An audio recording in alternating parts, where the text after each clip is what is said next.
మత సామరస్యానికి వేదికైన నెల్లూరు బారా షహీద్ దర్గా రొట్టెల పండుగ ఘనంగా ప్రారంభమైంది. ఈ ఏడాది భక్తులు భారీగా తరలిరావడంతో 5 రోజుల పాటు పండుగ నిర్వహిస్తున్నారు. ఈ పండుగకి ఇప్పటికే దేశ విదేశాల నుంచి భక్తులు భారీగా తరలిరావడంతో దర్గా ప్రాంతమంతా భక్తులతో కిక్కిరిసింది.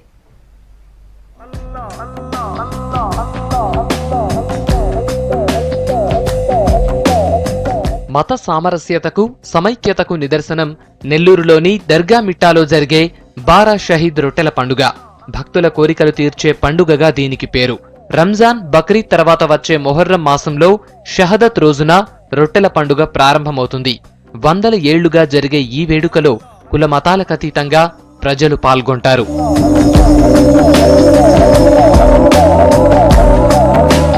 ఈ పండుగలో దొరికే రొట్టెలు తమ కోరికలు తీరుస్తాయని భక్తుల నమ్మకం. నెల్లూరు వాసులతో పాటు దేశ విదేశాల నుంచి భక్తులు ఇక్కడకు వస్తూ ఉంటారు. గతంలో 3 రోజులు జరిగే ఈ పండుగను భక్తుల సంఖ్య పెరగడంతో ఇప్పుడు 5 రోజులకు పెంచారు.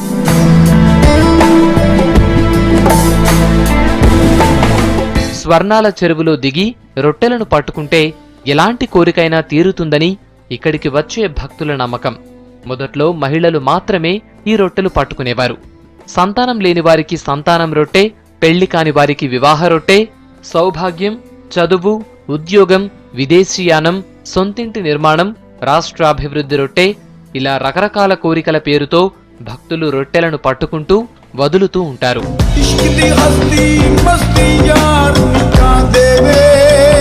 1751లో టర్కీ నుంచి మహమ్మద్ ప్రవక్త అనుచరులు 12 మంది గుర్రాలపై ఇస్లాం దైవబోధన చేస్తూ భారతదేశానికొచ్చినట్లు ఇక్కడి స్థల పురాణం చెబుతోంది.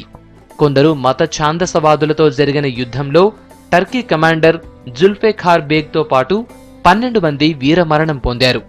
వీరి తలలు గండవరంలోనే తెగిపడగా వారి మొండాలతో 12 గుర్రాలు నెల్లూరు చెరువు వద్దకు వచ్చి నిలిచిపోయాయి. వీరమరణం పొందడంతో వీరిని షహీదులుగా గుర్తించారు. వీరి సంఖ్య 12 కావడంతో అక్కడ నిర్మించిన దర్గాకు బారా షహీద్ దర్గా అని పేరు వచ్చింది. నెల్లూరు చెరువు సాగు, తాగునీటి కష్టాలు కూడా తీరుస్తుంది.